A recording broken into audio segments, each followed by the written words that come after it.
എനിക്കറിയില്ലായിരുന്നു. പക്ഷെ ഇത് റിസൾട്ട് കഴിഞ്ഞപ്പോഴാണ് ഈ ഒരു വോട്ട് മാത്രമേ ഉള്ളൂ എന്നുള്ളത്. ഒരു വോട്ടൊന്നല്ല ഞാൻ പ്രതീക്ഷിച്ചിട്ടുണ്ടായിരുന്നെ, ഒരു 10 വോട്ട് എങ്ങനെയെങ്കിലും പ്രതീക്ഷിച്ചിട്ടുണ്ടായിരുന്നു. സത്യം പറഞ്ഞാൽ എനിക്ക് പേഴ്സണലി ഏവർക്കും എൻ്റെ ബ്ലോഗിലേക്ക് ഹൃദ്യമായ സ്വാഗതം. ഞാൻ ഇന്ന് പറയുന്നത് ഇടതുപക്ഷത്തിൻ്റെ കോട്ട ഇളകി എന്ന അത്ഭുത പ്രതിഭാസം, അഥവാ 2 തവണയായിട്ട് ഭരണകൂടത്തിൽ അടുപ്പിച്ച് അഥവാ സെക്കൻഡ് ടേം അവസരം കൊടുത്ത ഒരു ഭരണകൂടമാണ് ഈ ഇടതുപക്ഷത്തിൻ്റേത്. ആലോചിച്ച് നോക്കൂ നിങ്ങൾ, ആ ഇടതുപക്ഷത്തിന് ഏറ്റ പരിക്ക് ചില്ലറ പരിക്കൊന്നുമല്ല.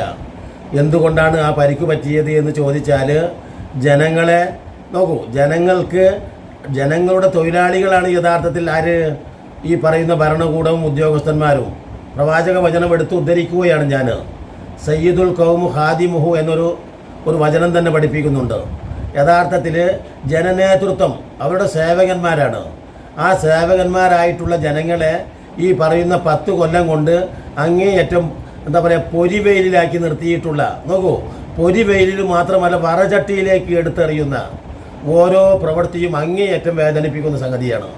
മാത്രമല്ല, ഇതുവരെ ഈ കേരളത്തിൽ വർഗീയ ശക്തികൾക്ക് വേരൂന്നാനുള്ള ഒരു സംവിധാനമുണ്ടായിരുന്നില്ല.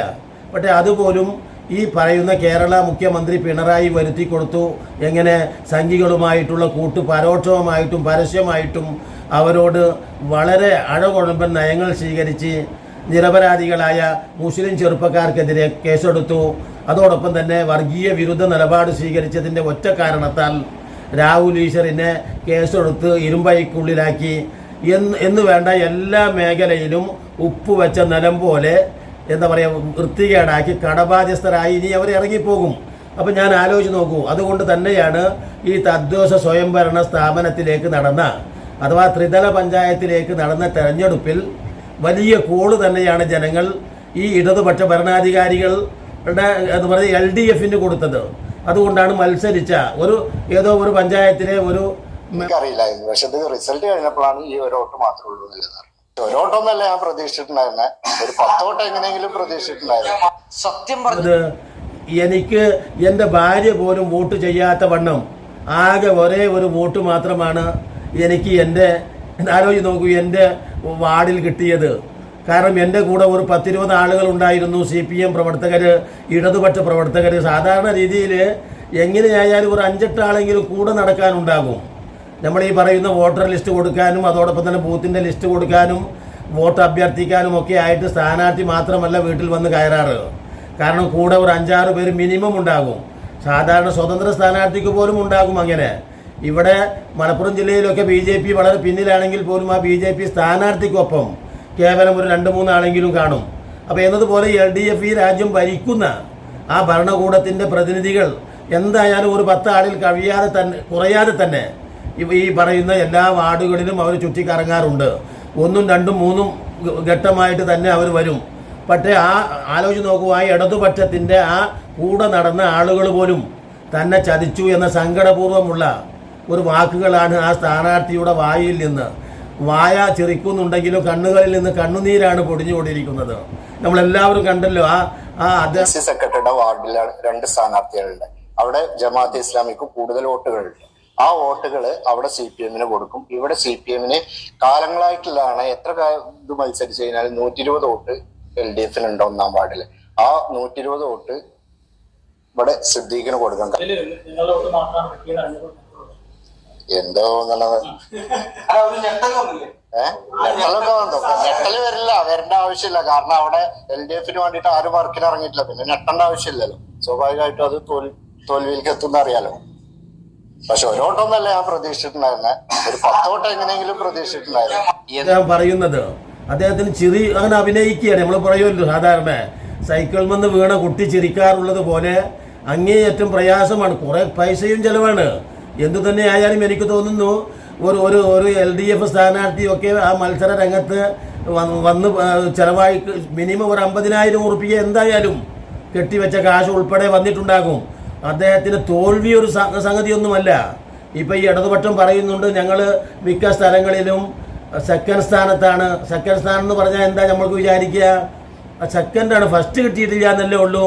അതോടൊപ്പം തന്നെ ഇത്തരത്തിലുള്ള അഥവാ വിടുവായത്തങ്ങൾ ഇത് വീണ്ടും ഈ തെരഞ്ഞെടുപ്പിനെ വിലയിരുത്താതെ നേരായ രീതിയിൽ വിലയിരുത്താതെ എം മണി എന്ന് പറയുന്ന ഈ പറയുന്ന മൂർച്ച പോയ മടാളനെ ഉപയോഗിച്ച് എന്താ പറയുന്നത്, ഈ പച്ച തീട്ടം പോലെ തിന്നു എന്നാ പറയുന്നത്. എന്ത് സാധാരണ പൗരന്റെ നികുതി പണം എടുത്ത് ഉപയോഗപ്പെടുത്തി അത് ശമ്പളമായി വാങ്ങി തോന്നിയത് മുഴുവൻ ചെയ്ത് ഈ ഭരണകൂടം കാട്ടിക്കൂട്ടുന്നതിനൊക്കെ പൈസ കിട്ടുന്നത് എവിടുന്നാണ്? ഇവിടുത്തെ ബിസിനസ്സുകാരിൽ നിന്ന്, ഇവിടുത്തെ സാധാരണക്കാരിൽ നിന്ന്, അല്ലേ, ഇവിടുത്തെ മറ്റു എല്ലാവരിൽ നിന്നും കിട്ടുന്ന നികുതി പണമാണ്.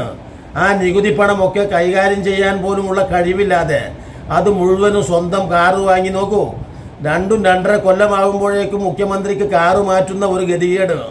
അതോടൊപ്പം തന്നെ പശുവിനെ ലക്ഷങ്ങൾ കൊടുത്ത് വാങ്ങുന്ന ഗതികേട്, കോടികൾ കൊടുത്ത് ബസ് വാങ്ങുന്നു, പിന്നീട് ഷെഡിൽ കൊണ്ടുപോയിടുന്നു.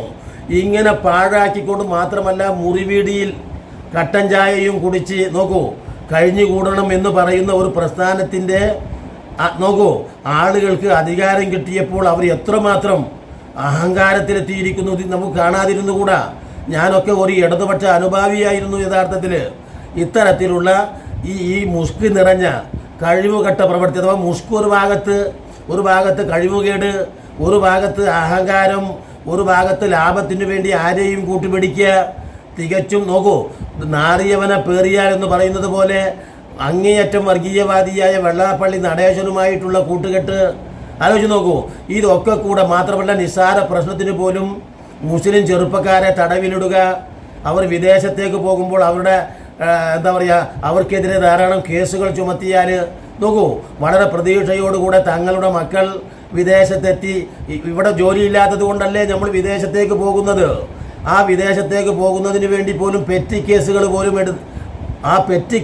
പോലും എടുക്കാൻ വകയില്ലാത്തതിൽ പോലീസുകാർ പറയുന്ന ഒരു വാക്കാണ് പേടിയാകുന്നു. എന്താ പറയുന്നത്, മര്യാദക്ക് എനിക്ക് UAPA ചാർത്തണോ എന്ന് ചോദിക്കുന്ന പോലീസുകാർ. അതാണ് രാഹുൽ ഈശ്വറിൻ്റെ ആ അറസ്റ്റ് നമ്മളെ ഭയപ്പെടുത്തുന്നത്. നമുക്ക് തോന്നും എന്തെന്ന്, അതിന് ഒരു രാഹുൽ ഈശ്വറല്ലേ, നമ്മൾക്ക് എന്താണ് അല്ലേ? നമ്മൾ സാധാരണ പറയാറുണ്ട് ഒരു വടക്കേ ഇന്ത്യയിൽ ഒരു സംഭവം ഉണ്ടായാൽ അത് ഇവിടെ ഒന്നുമല്ലല്ലോ, അത് വടക്കേ ഇന്ത്യയിലല്ലേ. അമേരിക്കയിൽ നടന്നാൽ പറയും അത് അമേരിക്കയിലല്ലേ. എന്നതുപോലെ തന്നെ കേരളത്തിൻ്റെ ഏതെങ്കിലും ഒരു ഭാഗത്ത് നടന്നാൽ നമ്മൾ മലപ്പുറം ജില്ലയിലല്ലേ. മലപ്പുറം ജില്ലയിൽ നടന്നാൽ ഞാൻ പറയും തിരൂർ ഭാഗത്തൊന്നുമല്ലല്ലോ. തിരൂർ നടന്നാൽ ഞാൻ പറയും അത് മംഗലത്തൊന്നും എത്തിയിട്ടില്ലല്ലോ. അപ്പോൾ ഈ രാഹുൽ ഈശ്വറിനെ പോലെയുള്ള പ്രതിഭകളെ അറസ്റ്റ് ചെയ്തത് എന്തിനു വേണ്ടിയാണ്? സത്യം വിളിച്ചു പറഞ്ഞ് തങ്ങൾക്ക് പ്രതികൂല സാഹചര്യം ഉണ്ടാക്കും എന്ന് തോന്നിയപ്പോഴാണ് യഥാർത്ഥത്തിൽ രാഹുൽ ഈശ്വറിനെ വായടക്കുന്നതിന് വേണ്ടി അറസ്റ്റ് ചെയ്തിട്ടത്. അത് അവർക്ക് വമ്പൻ പരാജയമായി. ഒരിക്കലും ഒരു കാരണവുമില്ലാതെ അതിജീവിതയുടെ പേര് പറഞ്ഞ് അതിജീവിതയുടെ പേരൊന്നും അദ്ദേഹം പറയുകയോ പ്രദർശിപ്പിക്കുകയോ ചെയ്തിട്ടില്ല. അങ്ങനെയാണെങ്കിൽ ഇവിടെ എന്താ സ്ഥിതി? അപ്പോൾ എന്തിനാച്ചാൽ ഈ ഒരു പേര് ചുമത്തിക്കൊണ്ട് അതിജീവിത എല്ലാത്തിനും നമ്മൾ പറയുമല്ലോ, അവർ തന്നെ പറയുന്ന ഭാഷയിൽ നോക്കൂ ഒരു പട്ടിയെ കൊല്ലുന്നതിന് വേണ്ടി കാണുന്ന ആലോചിച്ച് നോക്കൂ, ഒരു ആടിനെ കൊല്ലുന്നതിന് വേണ്ടി കാണിക്കുന്ന ന്യായം അവർ പറയുന്നത് എന്താണ്? ആടിനെ പട്ടിയാക്കുക, പിന്നെ പട്ടിയെ വേപ്പട്ടിയാക്കുക, എന്നിട്ട് വേപ്പട്ടിയെ തല്ലിക്കൊല്ലുക എന്നത് പറഞ്ഞതുപോലെയാണ് യഥാർത്ഥത്തിൽ രാഹുൽ ഈശ്വറിൻ്റെ മേലെ ഇല്ലാത്ത കേസ് കെട്ടിവെച്ച് അഥവാ വെറുതെയെങ്കിലും പെട്ടെന്ന് അറസ്റ്റ് ചെയ്യാൻ പറ്റില്ലല്ലോ. അതിന് അതിജീവിതയുടെ പേര് പറഞ്ഞു, അവരുടെ ചരിത്രം പറഞ്ഞു എന്നൊക്കെ പറഞ്ഞ് എന്താ പറയുക ആ പ്രതിഭയെ വർഗീയ വിരുദ്ധ വാക്കുകൾ പറയുന്ന ഭരണകൂടത്തിൻ്റെ പോരായ്മകൾ വിളിച്ചു പറയുന്ന ഒരു വ്യക്തി എന്ന നിലയ്ക്ക് അദ്ദേഹത്തെ ആലോചിച്ച് നോക്കൂ. അടിയന്തരാവസ്ഥയെ പോലും ലജ്ജിപ്പിക്കുമാർ ആ ഒരു വീട്ടിൽ നിന്ന് നോക്കൂ വാറന്റ് കൂടാതെ എന്ന് പലവട്ടം പറയുന്നുണ്ട് അദ്ദേഹം. രാഹുൽ ഈശ്വർ പറയുന്നുണ്ട് എനിക്ക് നോട്ടീസ് പോലും തന്നിട്ടില്ലെന്ന്. എന്തുമാത്രമാണ് ഇവിടെ നടക്കുന്നത്? സർ CP അല്ലേ രാമസ്വാമി അയ്യരുടെ ഭരണത്തെക്കുറിച്ച് അങ്ങേയറ്റം പുച്ഛത്തോടെ പ്രസംഗിക്കുന്ന സഖാക്കൾ, അതോടൊപ്പം തന്നെ അടിയന്തരാവസ്ഥയെ അല്ലേ ബ്രിട്ടീഷ് വെള്ളപ്പട്ടാളത്തിനെ ഒക്കെ എതിർക്കുന്ന ഇവർ ഇന്ന് അതിനേക്കാളൊക്കെ മോശമായിരിക്കുന്നു എന്ന് പറയാതിരിക്കാൻ വയ്യ എന്ന് പറഞ്ഞുകൊണ്ട് ഇനിയും നല്ല നല്ല വീഡിയോകളുമായി നിങ്ങളെ കണ്ടുമുട്ടുന്നത് വരെ നിങ്ങൾക്ക് നന്ദി.